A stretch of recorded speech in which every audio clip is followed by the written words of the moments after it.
Esther is the, I don't know the right word for this, the pagan version of Hadassah, the Hebrew. Hadassah is the name of Esther in Hebrew, and it's mentioned that. The interesting thing is the book is called Esther, and she's called Esther through the book, the Babylonian, the Chaldean form of it, just the same way that Daniel's friends, when they were in captivity, Shadrach, Meshach, and Abednego, the Bible refers to them in their Chaldean forms, not necessarily always, or does it first, but then it switches to Chaldean forms in their Hebrew name. Same thing. This is a Babylonian, a Chaldean book. This is written in that time frame. This is written with that perspective, and so the names of the Jews in the ones that are changed or in their forms are going to be given in that form, the Chaldean form. So this is the book. The title is Esther, Hadassah. It's about her, sort of. The timing of this book. The timing of this book is interesting. So 50 years, approximately, all times in Bible situations are approximates. Approximately 50 years before the events in the book of Esther, Zerubbabel returns from captivity in Babylon. So this is the captivity period. This is after the kings of Judah and Israel. This is when they've gone into captivity, Babylonian captivity, at the hands of Nebuchadnezzar, and so on. So 50 years after, or prior to the book of Esther, Zerubbabel has returned from the decree of Cyrus to rebuild the temple in Jerusalem. So, about 30 years prior to this book of Esther, the temple is completed. It's about 20 years building time frame of the temple. About 30 years prior, the temple is complete.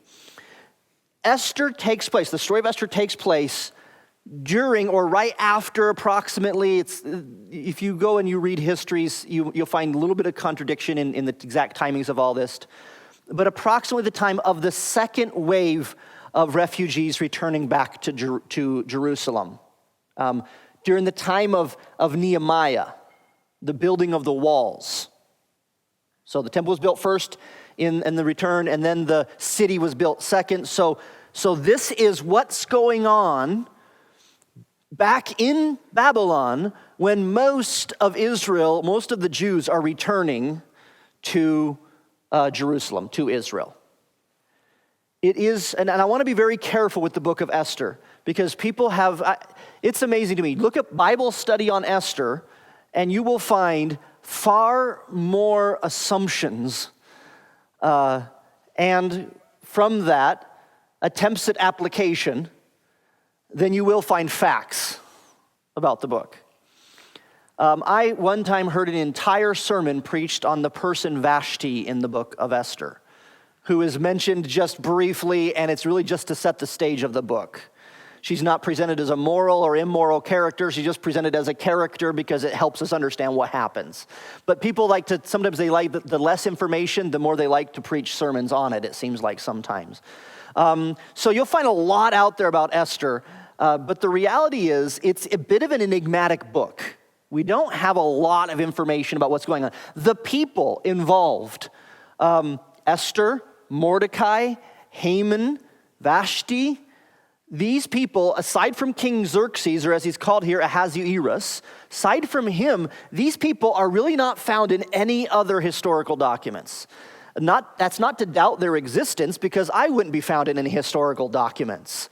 The reality is that these are just not, personally speaking, important individuals in history. They're just in the history of things, in the history of Babylon. This is the Persian king, but the captivity began with the Babylonians. Not in the history of the Persians, aside from Xerxes. Not in the history of the Israelites. It's just really not. It's not like you have David in here or somebody like that. So it's a very enigmatic book with interesting people that we really know very little about. But the timeline we can place right at that second return from captivity. Contemporaries, just to kind of set a world stage, contemporaries. What was going on in the world? Who was around in the world when the book of Esther takes place, the events of Esther takes place? Well, first of all, Socrates was alive, the philosopher. Herodotus, the historian, he was alive and active. These are both Greco-Roman type of Socrates, Greek. Herodotus, I believe, was he Greek? He was Greek, okay. Confucius was over in the China area. He was alive. And Cambyses, I don't know if he's probably the least familiar to all of us, but Cambyses was a well-known Egyptian ruler. So these are individuals. So this is what's going on in the world. So just think of the time frame. This is the time frame of Esther, 486 to 465 BC. So approximately 500 years before Christ. So approximately 500 years before Christ. So you get the idea of what is going on here. This is the time frame of when this takes place. Xerxes is likely the Persian king here. He's called Ahasuerus. I don't know. I've done as much research as I have the time for, but Ahasuerus seems to be a biblical way of describing different kings, not the same guy. So you'll find an Ahasuerus in Daniel, you find Ahasuerus here, but our time frame is very different. It can't be the same individual. And so that kind of can present some confusion, but the reality is it seems like, from my understanding, Ahasuerus may be actually just a Jewish way of writing about foreign kings. This is most likely Xerxes the First, whose son was Artaxerxes, kind of a well-known king. Xerxes may come across, when you first read the story of Esther, of like this kind of, because he's really presented in a very negative light, not so much an immoral light, but as an incompetent light in the book of Esther. He's always drinking. He's always drunk. In fact, one of the things that's constantly, when the banquets, talk about the banquets, it makes it very clear in the scripture, they call it a banquet of wine. And they call it that several times. The banquet of wine. And when they met at the banquet of wine, and Xerxes is kind of presented this way of kind of like this drunk king who constantly makes bad decisions in his drunkenness. It's kind of the way he's described here. And you might get the idea from that Xerxes is kind of like this picture of this like old guy sitting around, this old king. But actually he was assassinated at the age of 36. And so he's young. He's not an old individual here, which that may be connected with the banquet of wine too. I'm not sure, but the idea that he is young. He was part of some of the most famous battles in Grecian history. The Greco-Persian, he's a Persian, but the Grecian history kind of has more about this, but the Greco-Persian, the Greece-Persian Wars. And one particular battle is probably one of the most famous battles of all those, the Battle of Thermopylae. Xerxes was on the Persian side of that Battle of Thermopylae. He was the king. So he actually, some believe this is set right when he returns from a great victory. Some think that's when this takes place, and which is why the big banquets of wine, celebration sort of thing. Okay, so you got the setting. About 12 years elapses in the book, give or take. About 12 years takes place here. So we read it in 10 chapters very quickly, but this time does pass here, which this isn't unusual to Bible accounts, is it? I mean, we see that often, that it seems like one thing's right after another, but maybe a few years has elapsed in that. Same thing here. Okay, that's the setting of the book of Esther.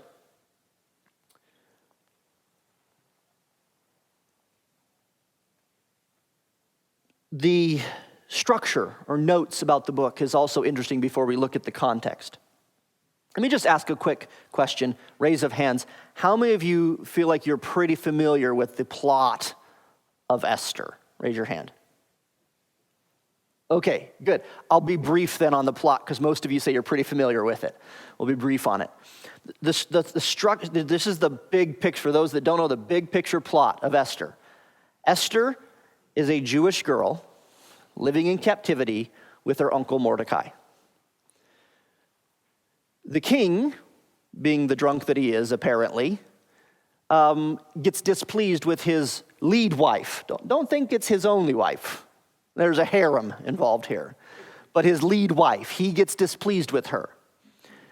So, and there is this rash decision that the fact that his lead wife stands up to him, it's going to lead to this overall rebellion in all of Persia. All the women are going to start standing up to their husbands. So there's a decree. Let her be, completely removed, dismissed, never to see the king again. And that happens, so now he needs to look for a new wife. Mordecai, this Jew living in captivity, sees this as an opportunity to get some clout in court. And so it is encouraged, he encourages Esther, his niece, to kind of get her lot thrown in the pool of the new queen. It's about a year time lapse where she needs to be proved as new queen. So they do beauty treatments and court etiquette and all this sort of stuff for months and months and months. And then the king, she's put in a harem held by eunuchs so that there was no concerns about anything miss going on. And each woman in the harem is brought for one night of immorality, the king's adultery, his fornication with the woman. And then after that, if he doesn't care for her, she's sent. This is not a very nice story, okay? If he doesn't like her, she is sent to another harem where she'll never be married or have anyone else, any sort of sexual relations with anyone else the rest of her life. So all these women are being brought into this scenario. The king likes Esther and seeks to make her his queen. That's the kind of the bottom line of that scenario. Of course, then the story shifts, and there's a bad guy that's kind of in the story, the way it's kind of written. It's the kind of thing where it's like live theater where you're supposed to boo every time you hear his name. It's that sort of like, it's like presented that way, with Haman. And it's like, he just always is like, the picture you get from the story is like, he's just a bad guy. And he and Mordecai have some sort of beef. Mordecai won't give him the honor that Haman deserves. He's prime minister. He won't give him that sort of honor. We have no idea in the Bible why he won't give him that honor. We have nothing doesn't say anywhere. Could be that he knew that Haman was a Jew hater. It could be that we just don't know. It's just that part's left out. But there's this beef there, and Haman hates and burns with hatred toward Mordecai. He doesn't know that Mordecai and Esther are related. And what happens along the way is he comes up with this great idea because he wants to be higher and higher and higher and when he gets to the place where he thinks that he's the highest he can be, he comes up with a plot to kill the Jews. Not just the Jews in the area, but it says in the text in every satrap or every area where there is Persian rule that Jews are to be exterminated, is the idea, the kind of decree that Haman does. And of course the king approves of such because he's drunk. And so he approves of that sort of thing. And so what happens is Haman's got it, he's figured it out, he's going to become great, and Mordecai, who he knows is a Jew, he and all the Jews are going to be destroyed. Well, Mordecai goes to Esther and he says, do you know what's going on? Well, it's kind of a convoluted way in which he does that, but he goes to Esther, or she calls him in because he's mourning in front of the gate and she's embarrassed for her uncle, and she calls him in. He says, how can I, you were Jews. And a lot of people think, well, Esther is like this, like, okay, I'm going to go do something about this. But she actually doesn't want to do anything about it because she's scared to death, understandably. But Mordecai tells her, you're a Jew. What makes you think just because you're the queen, when the edict comes to kill the Jews, that you won't be killed as well? And she says, okay, yeah, it makes sense. This is we got to do something. And then this remarkable courage that she shows, because she can't go in to see the king unless he invites her in. As you can see, he's got a pretty particular way of handling women, right? And so she's this famous part of the book of Esther. If you know the book of Esther, you probably know this part of it, where when it's determined that she is going to go in to see the king, even if it means she loses her life because she's not been invited, she says, and if I perish, I perish. That famous line, the courage and the boldness. So she does. The king appreciates her and he welcomes her in, and she then asks him to come to a banquet. And so there's 2 banquets that take place, and Haman and the king are the only 2 invited to the queen's banquet. So this causes the banquet of wine is what it's called. So this causes Haman to really get pretty proud of his accomplishments. You've got to be somebody if you, the king, and the queen get private dinner together. And so he's excited. So now by the way, a Hebrew word for lot or casting lots is the word pur. And so he throws his he casts his dice. He kind of gambles. He goes all in. And so he's like, this is it. We're gonna come down. Build the gallows for Mordecai because he's gone tomorrow. We've done it. I'm of the favor of the king and queen. Well, on the second banquet, the queen lets out this idea that there's somebody here that wants to kill me. And the king's like, who would want to kill my queen? I'll kill him, And she says, Haman. I'm a Jew. He wants to kill Jews. And so, of course, then everything in the story starts unraveling the other way. Haman now is put to death. Another edict is given. Mordecai, in the kind of the middle of it, Mordecai is exalted by some weird, strange circumstances. Mordecai is suddenly exalted. And in the end, the Jews are allowed to fight for their lives with a second edict.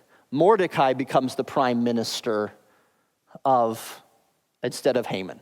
And that's where the story ends. Now, I say that's where the story ends because that's exactly where it ends. However, apocryphal books add chapters to the book of Esther and add things to it.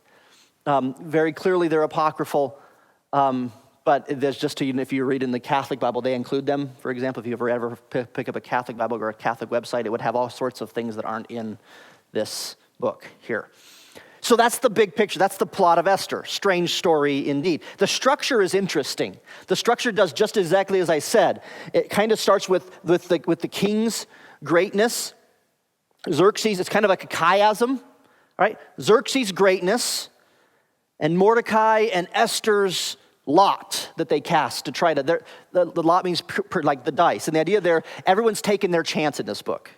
You got one chance to get it, and you just roll the dice and go for it and see what happens. And that's constantly what you see through this. That's going to matter because have you ever heard of the Feast of Purim? The Hebrew Feast of Purim? That's a celebration of the book of Esther that the Jews celebrate today, the Feast of Lots, casting the dice. Because the dice, and it just so happened that when the Jews cast their lots, it worked out to their advantage. And when Haman cast his lot, it didn't work out for him. It's kind of the picture. I'm going to bring something up in just a minute. Let me finish kind of the structure, though. Xerxes' greatness and Mordecai and Esther's lot. Haman's rise to power in chapter 3. Haman's decree to kill the Jews in chapter 3. Esther and Mordecai's efforts to save the people. Then Esther's banquet. And right in the middle of the book, or real middle of the structure, Mordecai is strangely honored through a really strange circumstance where the king can't sleep at night. And he's like, I need to get to sleep. Have them bring some old history scrolls for me to read through. So he gets the old history books out, those history scrolls, they start reading these to him, and it comes out that there was a long time before, there was this plot to kill the king that was thwarted by Mordecai. And the king goes, whoa, when did this happen? And they say, oh, it was such and such, and he says, we should honor Mordecai for that. So in the middle of the night, because he's got insomnia and he can't sleep and he's reading the history scrolls, he decides to exalt Mordecai. So the next morning he calls in Haman. Haman just so happens to be outside the door, ready to come in to say, hey, we're going to kill Mordecai. And the king says, oh, Haman, he's my prime minister. He's a wise man. Come in. What would you do for the man that needs to be greatly honored? And Haman's like, well, who could he be talking about except for me? Well, I'd have him ride the king's donkey, and I'd have him put on the king's robe and the king's crown and be paraded through the city. And the king goes, that's a really good idea. He's always impressionable, it seems like this king is. Why don't you go make sure that gets done to Mordecai? Of course, Haman just is blown away. This happens right between Esther's banquet, first day, and second day. And that's the middle structure of the book. Then that's when everything begins to unravel, because then the chiasm kind of goes back the other way. Now we have Esther's second banquet, which corresponds with her first, where she blames Haman. Right? Then Esther and Mordecai's efforts to save their people again. The first was their effort in getting Esther into the court. The second now is their effort in getting the king to get a new degree. Then Mordecai's decree to save the Jews, which corresponds with Haman's decree to kill the Jews in the structure. Then Mordecai's rise to power, which corresponds with Haman's rise to power. And then finally, it ends up with, chapter 10 ends with the greatness of Mordecai in contrast to the greatness of the Persian king Xerxes. So there's this kind of chiastic structure, and right in the middle is that weird, strange, coincidental event where the king can't sleep. It's kind of a strange structure for a book of the Bible, right? This is one of the most enigmatic, strange, not strange as in unreasonable things, because it's actually quite a natural kind of story you might read anywhere else in any history book. Plots to kill the king and queens and all that sort of stuff. What's strange about it is that it doesn't really seem to have theological, spiritual, covenantal purpose. It's a really interesting, fun story.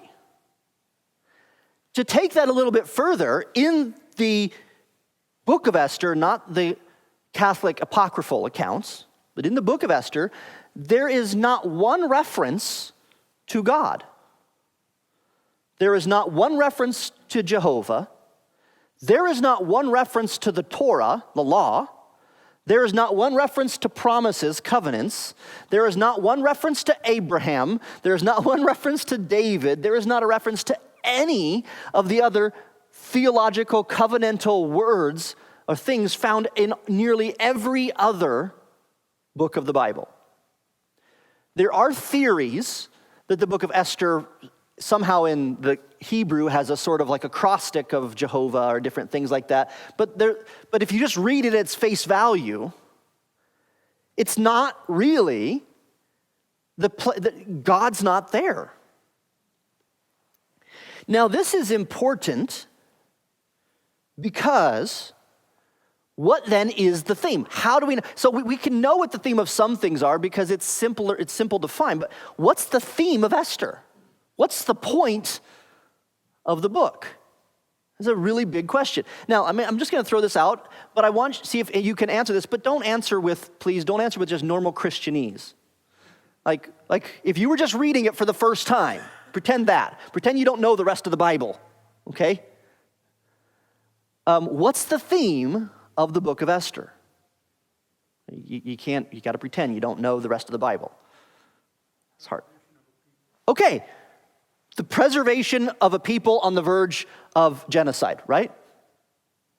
Or you can put it this way, the deliverance of a people, deliverance of an ethnic group in captivity, the deliverance of people, of a people group. Now we know who the people group are. Now we can add our knowledge of the rest of the Bible in. So we could change that to the deliverance of God's people, right? These are God's people. The deliverance of God's people. Who delivers God's people? So here's the interesting way to look at it. The story presents nearly every character named as a deliverer of sorts. Okay, let's just start with the people. So the first person that I mentioned is the person Vashti. Some of these are a reach, but you'll see when I get to the end why we're reaching here. Vashti, she's the queen. She's the one when her husband Xerxes he's feeling the wine flow freely.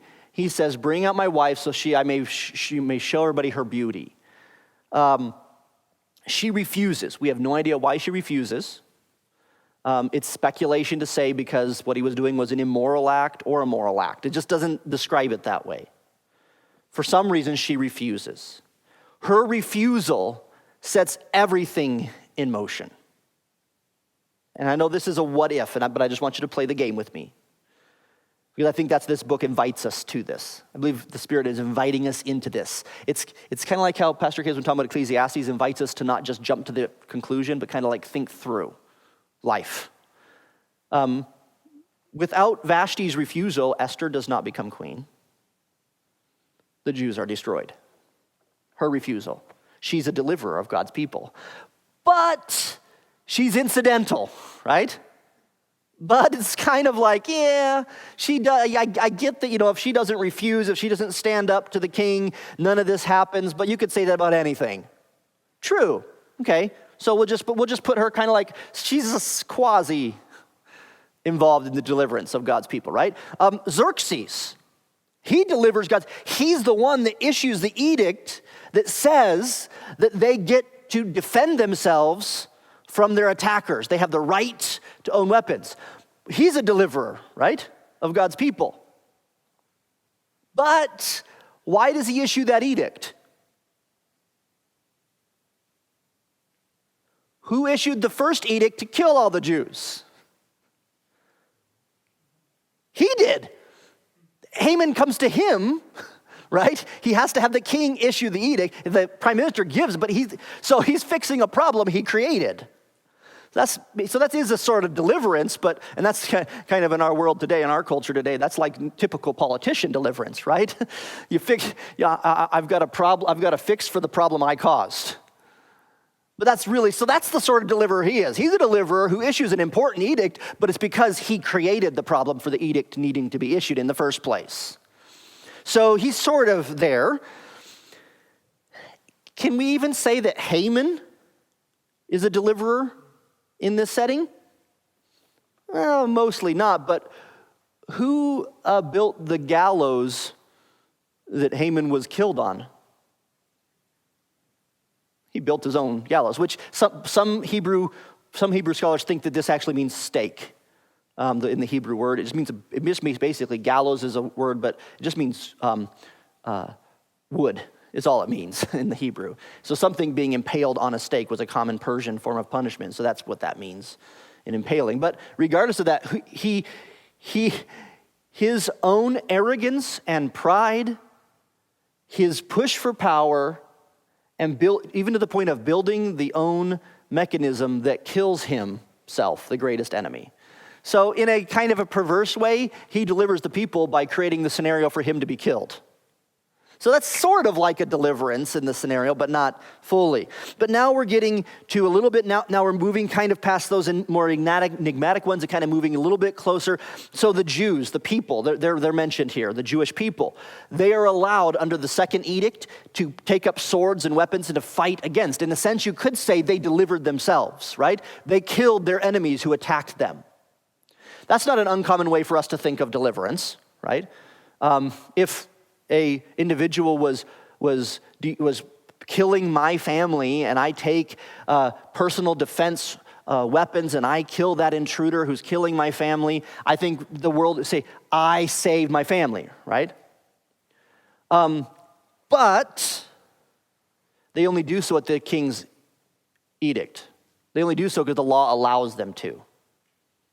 So that's not a full deliverance either. But now we get to the last two, the main two characters in the book, right? They probably more than any are seen as the deliverers of God's people. Mordecai and Esther. Mordecai, how does he deliver God's people? Well, his cunning politics, right? His loyalty to the king. You know, if he had not saved the king years before, then he would not have been given the authority that very moment. Because we know the king was impressionable in this way. That very moment when the king couldn't sleep and he comes into the room, if Mordecai had not read in the account of Mordecai saving the king, then it all would have been a different story, right? So Mordecai's actions, even prior to this particular thing, his actions in thwarting the plot to kill the king earlier. Mordecai and his wisdom in how he approaches, Esther, and don't say who you are. Don't reveal you're a Jew. His raising her, all these sorts of things. He's kind of fits the story, biblically speaking, kind of like in the same vein as one of the judges. Flawed, but victorious, right? Got some faults. For example, let's just not hide from the fact that who puts their niece in a situation to be in the king's harem, right? Who does that? I don't think that's the right thing to do. That's definitely opposed to Jewish Torah, Jewish law. But, He seems to be, on the other hand, the story portrays him as a very honorable man. Kind of like I said, kind of like one of those judges in the Old Testament, in the book of Judges, like Samson. Like, he's a hero, but then it's in him, you're like, oh, you got some serious things that make me cringe. So Mordecai, I think, is one of the individuals here. And really the story has more about Mordecai's deliverance than Esther's deliverance. It's more because there's that contrast of Mordecai saving the king. Mordecai is the one who told Esther to do this. Mordecai's the one who she gets advice from. Mordecai's the one who convinces her to go into the king even if it's going to cost their life. Mordecai's the one who becomes the prime minister and at the end is exalted and great. So he's described as he's a great individual in Jewish history in the book. A lot of Jewish people throughout history have been named Mordecai. It's a very, very honorable name to be called Mordecai. He saves his people. I'll come back to him in a minute because I want to just talk about Esther and then come back to Mordecai. Esther, she clearly is a deliverer of God's people, right? It's her courage to go in, if I perish, I perish, that saves the people, that turns the big turning of the story happens in because of Esther's courage to go to the king and request a banquet. That's the turning of the story. Her courage, her bravery, her boldness. And yet there's a way in which you could say, but just like with actually the other characters, she was sort of a victim of her circumstances. Right? From being chosen in the king's harem to happening to be a Jew, she did the least of everyone in the story. If you think about it, I'm talking about inactivity level. She has a banquet and says, Haman's trying to kill me and the people. That's the equivalent of her major thing she did. Now, I'm not undermining her courage, but she doesn't really do a lot, right? She's not even nearly as cunning as either Mordecai or Haman. She's not nearly as involved in the politics of it as Mordecai and Haman are. So this kind of small activity, but playing probably the biggest part in the whole story, is how we look at Esther. Now I want to go back to Mordecai for just a minute, because this book of Esther has one of the biggest ironies in all of the Bible. Who is Mordecai? Who is Mordecai? Look at Esther chapter 1. And I knew for the time's sake we weren't going to be able to read various passages in Esther today. I encourage you to read this on your own. If I was doing a 2 or 3 part series, we would have spent more time doing this. Actually, chapter 2, not chapter 1. This is where Mordecai is introduced. In Shushan, 2:5. In Shushan, the citadel, there was a certain Jew whose name was Mordecai, the son of Jair, the son of Shimei, the son of Kish, a Benjamite.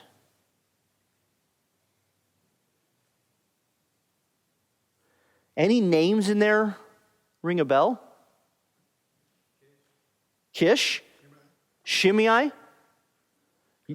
Yeah, Shimei was the name of the guy that, and I don't know if it's the exact same guy or a descendant of, but the name, because this isn't giving his entire lineage here. I think it's just giving notable names, not necessarily even just notable names in that lineage. Shimei is the one that was cursing David after David was king. That same person, same name at least, of the individual, perhaps a namesake or perhaps the guy, I don't know. But was cursing David, and David said, let him curse. And why was Shimei cursing David? He was leaving the city of Jerusalem after the overthrow. Right, under Absalom's deposing him. But why? What would motivate Shimei to be so angry at David? He was a descendant of Saul. Mordecai is a direct descendant of Saul, the first king, right? Saul, that line, is the perpetual enemy of David's line, right? That's why Shimei in that line is still cursing. Okay, this is the big irony. Mordecai's actions, so at first when you read this, when you read Esther, you're like, well, yeah, these are the people who stayed behind. These are the people who didn't go back go back into Jerusalem to build the temple and the city. This Zerubbabel, that's a descendant of David. Okay, Zerubbabel is a descendant of David. He's back. David's line, the Messiah's line, is back in Jerusalem rebuilding the Messiah's city, the city of David, right? These, for lack of better words, losers, are still in Babylon, finding a way to get in to the harem of the king with his niece. People that, as far as I can tell, you never have any instance of them praying. I mean, the closest you get is it says they'll fast. They fasted. Perhaps prayer is involved in that. But you don't get the picture that these are the devout line of David.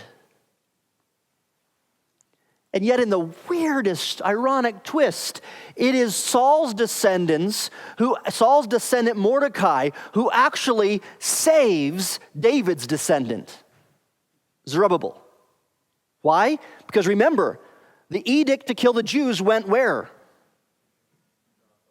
Throughout the whole empire, which includes the Jews back in Jerusalem building the walls. They had no idea what was going on back in Persia. These people aren't mentioned anywhere in the book except for here, right?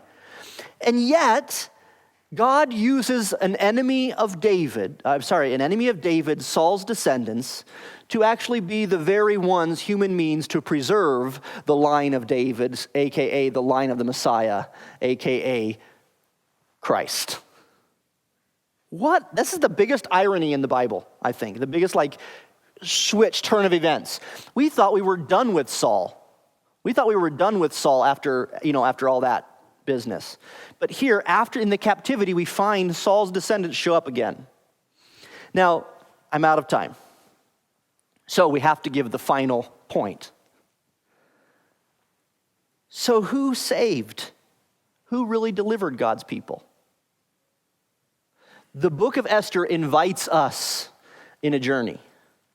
It invites us in a journey to ask the question that many of us ask in our lives: where is God? Where is God when?